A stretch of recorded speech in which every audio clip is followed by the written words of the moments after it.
Hello लोगोफोर नोंथांमोनखौ आरोबाव आंनि बे गुबुन मोनसे गोदान भिडिअआवहाय बरायहरनाय थाबाय दे। स' नोंथांमोननिसिम आसा खालामो भिडिअखौ जागायनायनिफ्राय जोबजासिम नायलांगोन होननानै। एक्चुअली नोंथांमोनाथ' भिडिअनि टाइटेल एबा थाम्बनेइल नायनानैनो मोनथिखाबायानो जानांगौ दे दिनै आं मा भिडिअनि सायावहाय नोंथांमोननिसिम आपडेटखौ लानानै फैदों। ओमफ्राय लोगोफोर जायफोरा भिडिअखौ नायनो थाखाय इन्टारेस्ट मोनो स' लोगोफोर बिथांमोना नायलांबाय थाबानो जाबाय दे लोगोफोर, जाहाथे नोंथांमोना भिडिअआ मानि सोमोन्दै नायनानै बुजियो दे लोगोफोर। ओमफ्राय लोगोफोर जायफोरा दासिमबो जुदि चेनेलाव भिडिअखौ गोदानै नायगासिनो दङब्ला चेनेलखौ साबस्क्राइब खालामना खाथियावनो थानाय बेलनि आइकनखौबो अल प्रेस खालामना लाबानो जाबाय दे लोगोफोर, जाहाथे लोगोफोर आंनि गोदान भिडिअनि नटिफिकेशनफोरा नोंथांमोननि सेराव थाबैनो सौहैयो दे लोगोफोर। ओमफ्राय लोगोफोर नोंथांमोनाथ' भिडिअनि टाइटेल एबा थाम्बनेइल नायनानै एसेब्लाबो हमनो हाखादोंआनो दे लोगोफोर भिडिअआ दिनै मानि सायाव जागोन। एक्चुअली लोगोफोर आं दिनै हिरा फिल्म प्रडाक्शन बेनारनि आन्डाराव फैनाय आरो डाइरेक्टर बिथां अमा राजा बा द शरद बर' बिथांजों डाइरेक्शन होजानाय मोनसे आबुं बर' सावथुननि सायाव नोंथांमोननिसिम आपडेटखौ लानानै फैदों दे लोगोफोर।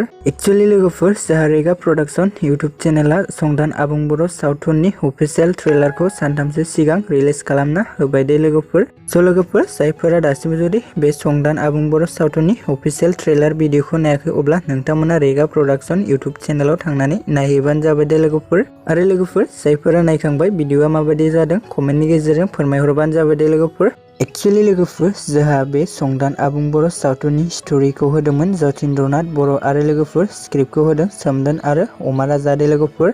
ओमफ्राय लोगोफोर जोंहा बे भिडिअनि प्रडिउसारावनो दं अमृत आरो राथुल दे लोगोफोर।